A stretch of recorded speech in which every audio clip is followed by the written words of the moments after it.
Welcome back students to the second part of motion.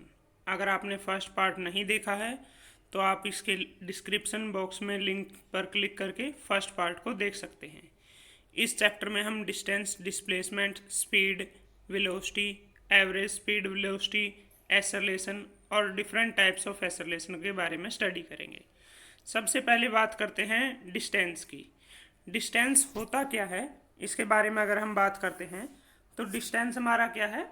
Actual path travelled by a body. कोई body actually कितना path travel करती है, that is called distance.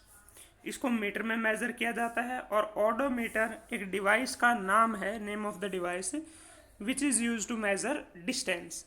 अगर हम बात करें ऑडोमीटर को, अगर आप देखना चाहते हैं तो ये देखिए, ये ऑडोमीटर का डायग्राम है। इसमें जो आपको नीचे एलईडी के अंदर दिखाई दे रहा है 091308, ये किलोमीटर्स लिखे हुए हैं आपके, जो कि डिस्टेंस मेज़र किया गया है इसके अंदर।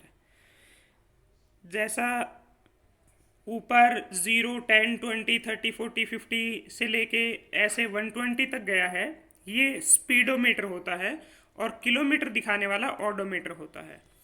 डिस्प्लेसमेंट की अगर हम बात करते हैं तो शॉर्टेस्ट पाथ को हम डिस्प्लेसमेंट बोलते हैं। जो भी शॉर्टेस्ट पाथ होगा किन्हीं स्टार्टिंग पॉइंट और एंडिंग पॉइंट के बीच में, तो उस शॉर्टेस्ट पाथ को हम क्या कहेंगे? डिस्प्लेसमेंट कहेंगे। फॉर एग्जांपल हम एक पॉइंट ये ले लेते हैं और एक पॉइंट ये ले लेते हैं। अगर इस पॉइंट से ऐसे एक मेथड है पॉइंट फर्स्ट से सेकंड पॉइंट पर पहुंचने का, दूसरा एक स्ट्रेट मेथड है, तीसरा एक इस तरीके से मेथड है, और इस तरीके के अनेकों मेथड हो सकते हैं। तो ये जो तीन हमने बताई, ये वाला, ये और ये तीनों के तीनों डिस्टेंसेस हैं, क्योंकि एक्चुअली इन तीनों जगह से कोई भी चीज़ जा सकती है। लेकिन इनमें सबसे शॉर्टेस्ट ये वाला पार्ट है। तो सिर्फ शॉर्टेस्ट, क्योंकि दो पॉइंट के बीच में एक स्ट्रेट लाइन ही शॉर्टेस्ट हो सकती है, तो ये वाला हमारा डिस्प्लेसमेंट होगा। एक्चुअल में डिस्प्लेसमेंट डिस्टेंस ही होती है, शॉर्टेस्ट पाथ है, ये सबसे छोटा पाथ है। तो दैट मीन्स पाथ हमने देखा था कि डिस्टेंस को हम बोलते हैं, तो ये भी हमारा डिस्प्लेसमेंट भी क्या है? डिस्टेंस ही है, लेकिन जो सबसे छोटा है और स्ट्रेट लाइन है। अब एग्जाम्पल की अगर हम बात करते हैं तो स्ट्रेट लाइन के अंदर कैसे देखेंगे, सर्कल के अंदर कैसे देखेंगे, इनकी कैलकुलेशन करने के वक्त कैसे देखेंगे। अगर हम इसी चीज़ को लेके चलते हैं, सर्कल के अंदर लेते हैं। अगर कोई ऑब्जेक्ट यहाँ से स्टार्ट होता है इस पॉइंट से और वापस इसी पॉइंट पे आता है, तो देखिए वो गया तो इस रास्ते से है, तो यहाँ से यहाँ तक की जो भी ये दूरी होगी इसको हम डिस्टेंस कहेंगे। इसको 2πr के ज़रिए हम निकाल सकते हैं। 2πr के ज़रिए इसको इजीली निकाला जा सकता है, जहाँ r इसकी रेडियस है। और अगर हम बात करते हैं स्टार्टिंग और एंडिंग पॉइंट, क्योंकि इसका सेम है, इस वजह से इसका क्या हो जाएगा? डिस्प्लेसमेंट 0 होगा। कैलकुलेशंस की अगर हम बात करते हैं तो इसके अंदर इजीली कैलकुलेट भी किया जा सकता है।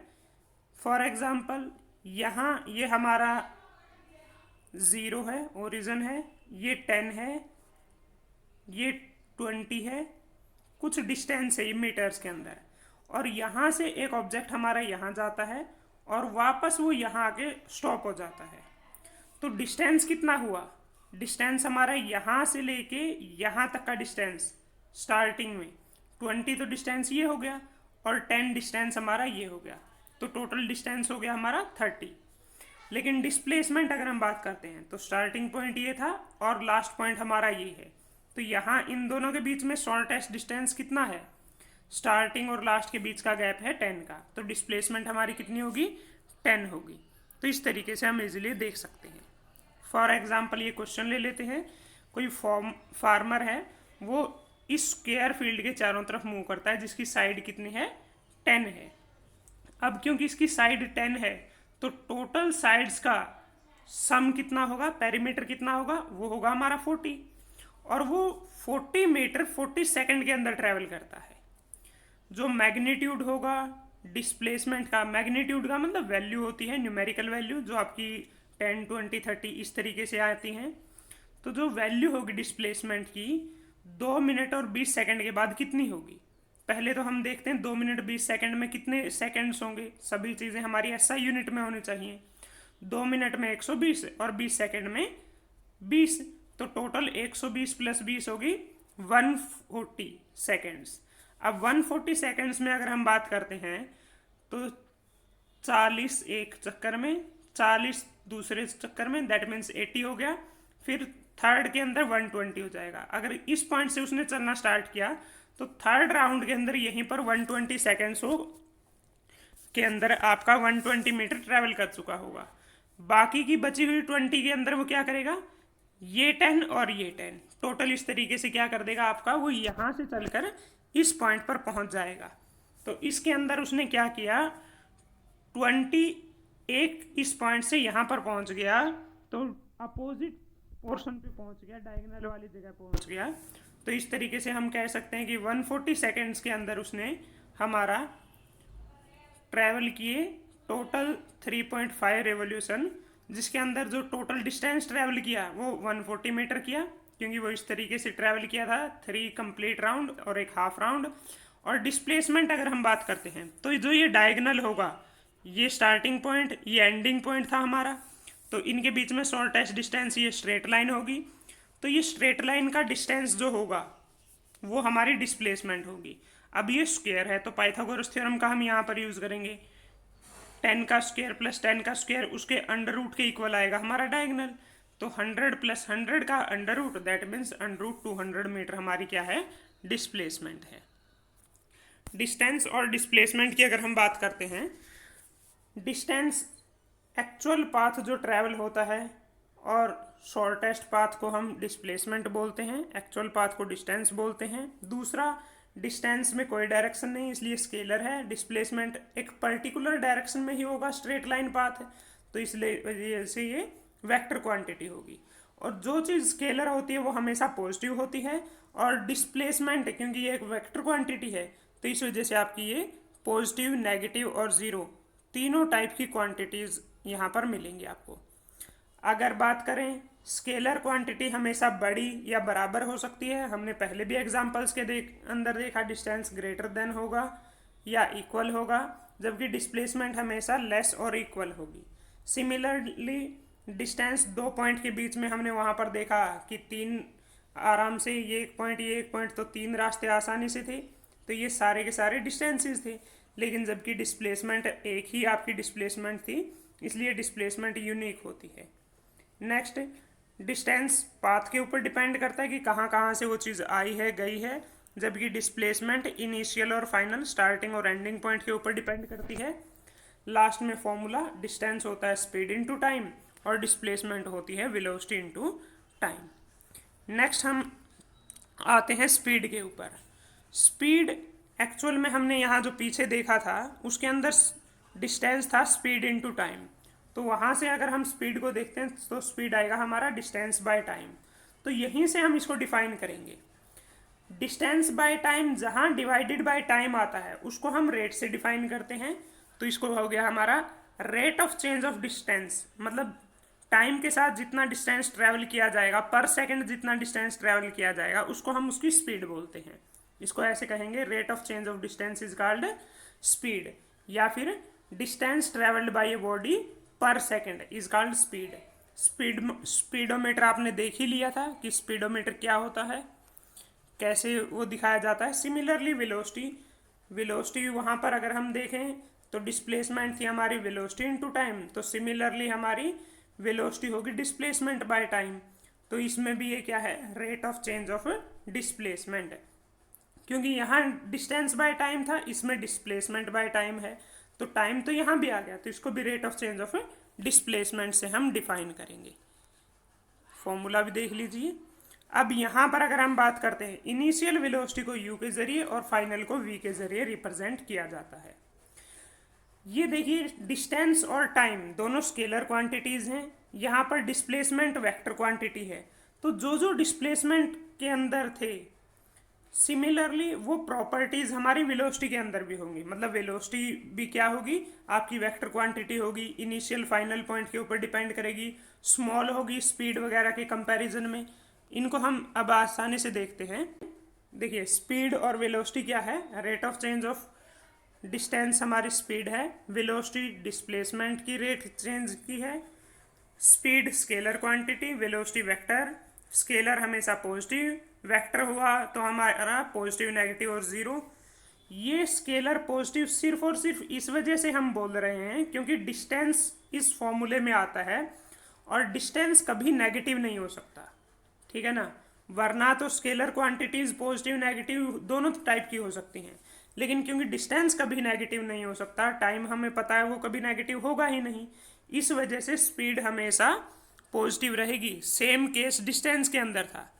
अब स्पीड ग्रेटर होगी या इक्वल होगी। सिमिलरली वेलोसिटी का मल्टीपल की बारे में बात करते हैं तो जैसे डिस्टेंस मल्टीपल होता था उसी तरीके से स्पीड भी हमारी मल्टीपल होगी। वेलोसिटी हमारी यूनिक रहेगी। स्पीड की बात करते हैं तो स्पीड क्या है, पाथ के ऊपर डिपेंड करती है, ये इनिशियल और फाइनल पॉइंट के ऊपर डिपेंड करती है वेलोसिटी। लास्ट वाला फॉर्मूला है।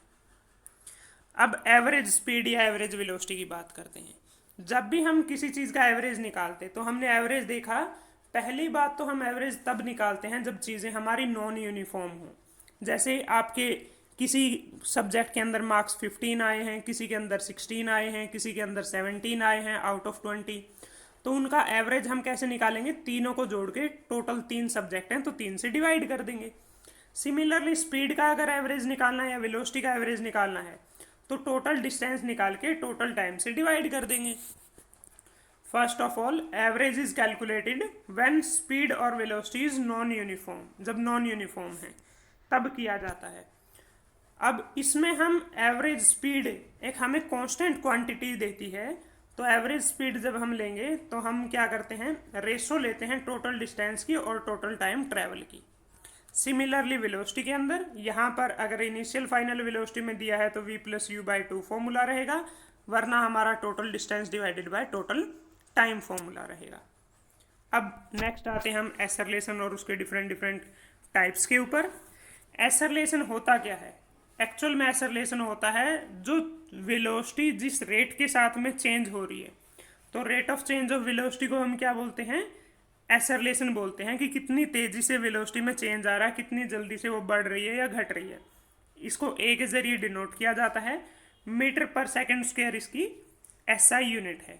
तो वेलोसिटी के अंदर चेंज कैसे पता चलेगा विद रिस्पेक्ट टू टाइम, देखिए ये रेट है तो ऑब्वियस ही बात है डिवाइडेड बाय टाइम तो आएगा ही। और अगर हम बात करते हैं चेंज इन वेलोसिटी, वेलोसिटी के अंदर अगर हम चेंज देखना है तो चेंज कैसे देखेंगे, जब फाइनल वैल्यू में से इनिशियल वैल्यू को घटाया जाएगा। तो एसरलेशन का फॉर्मूला बन गया a=v - u divided by T. क्योंकि वेलोसिटी का चेंज है तो इसको डेल्टा वी भी लिखा जा सकता है। यहाँ टाइम भी हमारा एक्चुअल में टाइम का चेंज ही है, चेंज इन टाइम या टाइम टेकन, इसको हम डेल्टा टी से रिप्रेजेंट करते हैं। Delta means change.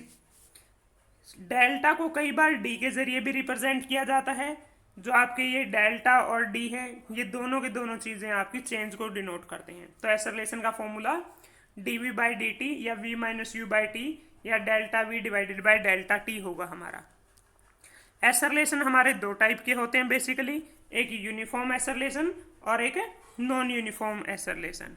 यूनिफॉर्म जब वेलोसिटी की चेंज यूनिफॉर्म रेट से होता है, if change velocity of a body changes eight uniform rate, अगर यूनिफॉर्म रेट के साथ में चेंज होता है, या फिर हम कह सकते हैं जैसे हमने पहले यूनिफॉर्म मोशन की डेफिनेशन की थी, if equal change in velocity occurs in equal time interval then it is called uniform acceleration. Non uniform में एक को अनइक्वल ले लेंगे, ठीक है ना। तो नॉन यूनिफॉर्म के अंदर क्या कहेंगे, ऐसे भी कह सकते हैं कि अगर नॉन यूनिफॉर्म रेट से वेलोसिटी के अंदर चेंज होता है, velocity of a body changes at non uniform rate then it is called non uniform. या इसके 3 और एक्स्ट्रा टाइप्स हैं, पॉजिटिव एसरलेशन, नेगेटिव एसरलेशन और जीरो एसरलेशन। पॉजिटिव की अगर हम बात करें तो हमने पिछली स्लाइड में देखिए, थोड़ा ध्यान अगर हम देते हैं तो लास्ट स्लाइड में हमारा क्या था, वेलोसिटी का फॉर्मूला था v-u/t। तो यहाँ से जब v की वैल्यू ज़्यादा हो, u की वैल्यू कम हो, तो ऑब्वियस सी बात है फाइनल वेलोसिटी ज़्यादा है, इनिशियल वेलोसिटी कम है, तो v - u पॉजिटिव आएगा। तो तो इसलिए क्या आएगा, जो एक्सेलरेशन होगी हमारी पॉजिटिव एक्सेलरेशन होगी। मतलब अगर वेलोसिटी इंक्रीज हो रही है तो एक्सेलरेशन पॉजिटिव है, अगर वेलोसिटी डिक्रीज हो रही है तो नेगेटिव है। नेगेटिव एक्सेलरेशन को खास बात ध्यान रखने वाली ये है, रिटार्डेशन या डिसलेशन भी बोलते हैं। तो कई बार आपको नेगेटिव एक्सेलरेशन ना देकर रिटार्डेशन या डिसलेशन लिखा मिलेगा। और जीरो एक्सेलरेशन तभी होगी जब वी और यू की वैल्यू सेम हो। Thanks for watching. सब्सक्राइब कीजिए और आप बेल आइकॉन को दबाइए ताकि लेटेस्ट वीडियोस को ध्यान से देख सकें। Thank you.